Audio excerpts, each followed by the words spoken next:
Bonjour tout le monde, bienvenue dans ce Stellantis que lisez-vous. Cette semaine, ça a été une semaine plutôt calme côté lecture. J'ai commencé à travailler avec mon père, donc pardon. Donc il faut que je trouve mon nouveau rythme. Donc je n'ai lu que livre. Et vu que j'ai fait mon Stellantis que lisez-vous la semaine dernière mardi, là je le fais un jour à l'avance car demain je n'aurai pas le temps. Donc voilà, ça fait que 5 jours. Donc j'ai lu que livre. Et voilà, j'avais pas trop la tête à lire cette semaine. En plus, j'avais encore la tête dans le pays des morts, dans le livre que j'ai lu il y a 2 semaines déjà. Non, une semaine. Voilà, j'avais encore la tête dedans. J'arrive pas à me sortir mes idées du livre. Je me pose encore des questions sur le livre. Et voilà, ma lecture a été vraiment dure à réaliser.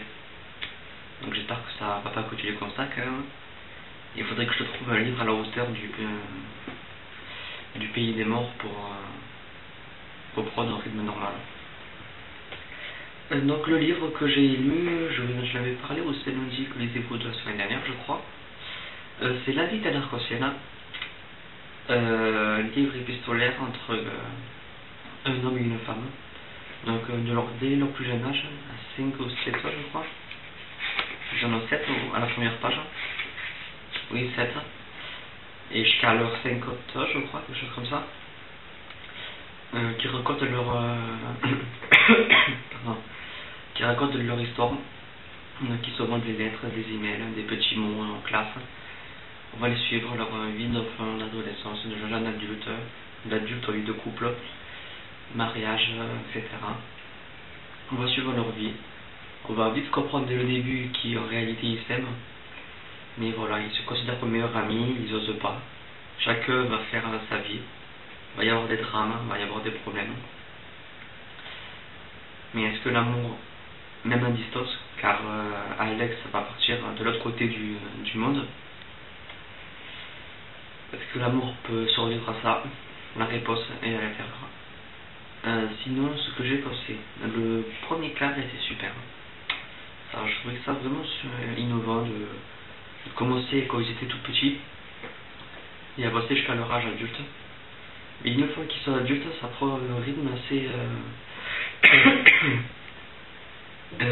assez répétitif. Franchement, on aurait pu enlever de la moitié du livre. Il fait 411 pages. Et franchement, j'ai ramé, j'en avais marre. On aurait pu enlever une bonne moitié. Beaucoup de choses qui se répétaient. Comme par exemple, au dernier quart, il y a un chat qui arrive. Elle parle avec d'autres femmes célibataires. J'ai pas compris d'où ça, pourquoi on a incrusté ça au beau milieu du truc là. Surtout que ça s'en va rien dans la suite. Voilà, donc le livre aurait gagné un peu plus court. Il aurait sûrement été meilleur pour moi. Ensuite, le personnage, Rosie, je l'ai pas aimé du tout. Elle m'a tapé sur les nerfs. Elle fait que se plaindre, elle est toujours moi, je, plaignez-moi, machin. Franchement, elle m'a tapé sur les nerfs. J'ai largement préféré le personnage d'Alex, même s'il n'est pas c'est pas le personnage principal. Enfin si, mais c'est Rosie qui met en avant tout le long, c'est l'histoire de Rosie.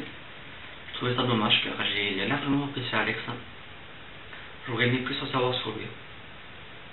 Mais sinon il y a des personnages secondaires car mais qui malheureusement leur histoire m'a déçu. Car même si, comme je vous ai dit, le 3/4 du livre est très répétitif, c'est très long, etc., les 15 dernières pages sont superbes, mais pas super vite. Je veux dire, c'est vraiment une affaire rapide, et beaucoup trop rapide. J'aurais aimé en savoir plus sur certains personnages, Kevin, Stéphanie, etc. Donc vraiment dommage. Mais voilà, ça reste une lecture détente. Allez en été au bord de la piscine si vous pouvez. Voilà.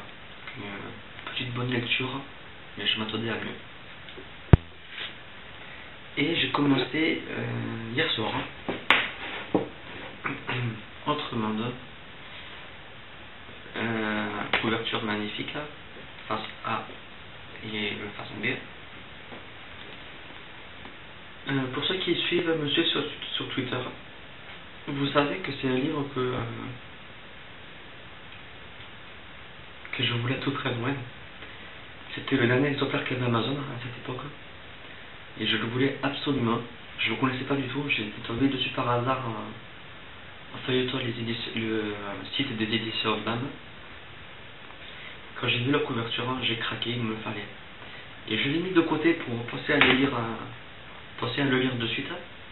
Et je l'ai oublié. Je l'ai retrouvé hier. Et j'ai dit, mais il faut me lire de suite ce livre. Donc j'ai commencé, j'ai lu 90 pages hier soir. Et franchement, j'adore. C'est vraiment superbe. L'univers me fait penser au dessin animé, je sais pas si on peut appeler ça comme ça. Au film manga de... je vais pas dire le nom du réalisateur, car moi et les noms ça fait deux. Du voyage de Chihiro. Voilà, ça me fait vraiment penser au voyage de Chihiro, l'univers. Jeunesse, mais très sombre, très mature. Lumière nippone avec toutes les coutumes. Le personnage est pas mal pour le début, même si c'est peut-être le petit point faible du livre pour le moment. Sinon, voilà, j'aime beaucoup. Le style d'écriture est vraiment agréable. Il est court quand même, il fait 300 pages, je crois. 315, il est écrit gros. Très gros, moyen. Donc, franchement, pour l'instant, très agréable à lire. Et voilà, c'est tout pour cette semaine. C'est le dit plutôt court. Comme d'habitude, je ne présente pas de livres que je compte lire la semaine prochaine. Car tout simplement, je n'ai aucune idée. Je sais pas, peut-être petit book. Voilà, depuis le pays des morts, j'ai besoin de petits livres. Je ne me sens pas dans des gros livres. J'ai encore la tête dans le pays des morts, dans le Renon, et voilà, les coups de cœur comme ça c'est très rare pour moi et c'est très dur de me remettre. Donc c'est tout pour ce lundi, donc il apparaîtra soit aujourd'hui plutôt dimanche, soit mardi. Ça dépend parce que je risque d'avoir du monde cet après-midi. Donc je sais pas si j'aurai le temps de le poster aujourd'hui. Donc j'espère que vous avez passé une bonne semaine. Sinon, moi je vous dis, je suis perdu. Je vous dis à lundi prochain et je vous souhaite une bonne semaine. Bye.